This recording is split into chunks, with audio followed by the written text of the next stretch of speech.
There's two things, and I know that everything I'm saying to you is really cliched about this, and it is cliched, but until I can come up with a better version, I'm going to stick with this one, which is that when men controlled these corporations who were real filmmakers through in whatever way they fashioned that for themselves, in whatever way they found that inside themselves. Zanuck was a real movie maker, and the Warner Brothers and so forth. These were people who, just by osmosis, I guess they inherited some kind of mantle, or they had an instinct on how to trust people who were movie makers.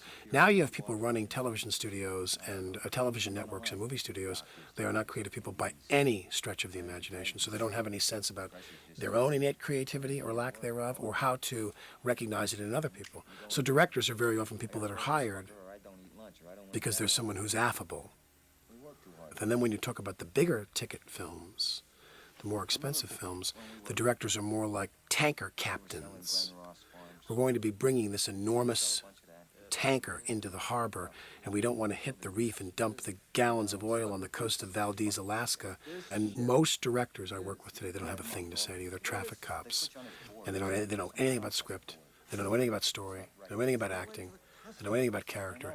And yet some of them, well, the good news is that some of them don't pretend that they do. The real difficulty is when the guy comes in who doesn't know any of that, but feels he has to pretend that he does. It's not that they have something and they withhold it. They just don't have it to give. They're not like that. I mean, there's one director who I think probably has it is Soderbergh.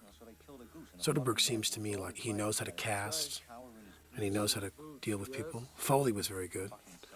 I mean, look at Mamet, though. I mean, to do like 2 or 3 movies that are really good, but to do like 8 or 10 movies that are really good. The goddamn leads. Mr. Spannell?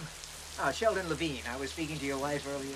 I just finished teaching an acting class. We had 6 hours a day. And built into the curriculum, built into that 30 hours of instruction, so to speak, we had an appreciation section where I showed clips of movies. Acting to me more and more and more, it's about energy and a kind of and work in terms of it really takes a psychological discipline and a psychological energy to drive the scene forward, to play the scene. You can almost tell people who energize the line itself whether they're capable of energizing the scene. Like I can see actors who I'm willing to bet their scenes are always cut together very artfully, but they don't have the intellectual energy and they don't have the psychological energy. They don't have the intellectual muscles or psychological muscles to play a scene from start to finish. They're not stage actors. So they don't know how to go all the way and pace themselves and scan the scene and scan the lines in the scene to know where you want to hit this and how to, it's like music. They don't know how to play that sheet music, start to finish, play that whole piece. And so you see people who have that energy, and you just see the guys that get it, who've done theater, and you can see that they have the energy, and you can see that they have the playfulness and the improvisation, and they're alive. They're alive in every line. Pacino, Ed, Kevin, all those guys were theater-heavy people. Ark and everybody in that movie, they could have done the play. And Jack is someone who you could see, he just has that, you look at that scene, and it feels like, even though it's cut, it feels like one take. It's so seamless, and it's so in the right key, and he plays the whole thing so beautifully. And I showed that clip to my class to show people about playing the stakes, about how much you care. I say whatever the thing is that the person cares about in the film, that's irrelevant.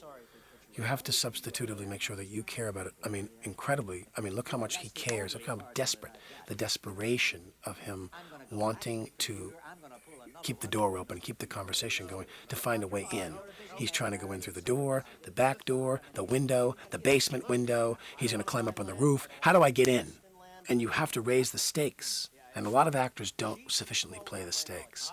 And one thing about Lemmon in his films, he always played the stakes very vividly. You knew it was like, I've got to, whether it was the out-of-towners or whatever his thing was, he really, really always played the stakes heavy.